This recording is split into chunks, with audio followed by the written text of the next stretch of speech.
अस्सलाम वालेकुम नाज़रीन, धरती टाइम न्यूज़ ऑनलाइन सां गॾु आवां इमरान अली गोपांग। ख़बर शामिल कयूं था। Bureau chief Sukkur report Atif Shah.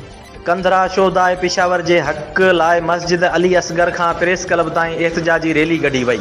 कायदे मिलत जाफरिया अल्लामा सैयद साजिद अली नकवी जे हुक्म ते एहतजाजी रैली कढी वई, जेका शहर जे मेन बाज़ार खां थींदे प्रेस क्लब कंदरा पाती, जेका जलूस जी सूरत अख्तियार करे वई। जलसे के Wahdatul Muslimeen, Imamia students, Asgharia students, Jafaria youth, Jafaria students, Shia Ulema council, मस्जिद अली असगर पेश इमाम मौलाना आशिक हुसैन नजफी, मौलाना सफदर हुसैन नजफी, मौलाना रियाज हुसैन मोरेजो, तालका सदर कंदरा जवार अली डिनो मंगी, नायब सदर ज़िला सखर मीर गुलाम सादिक टालपुर, मोहम्मद परियल बम्बरो, गुलाम कासिम बुर्रो जन ख़िताब कयो ऐं कातिलनि जी गिरफ़्तारी जो हुकूमत खां मुतालबो कयो ऐं आख़िर में शहीदनि लाइ पिण दुआ घुरी वई।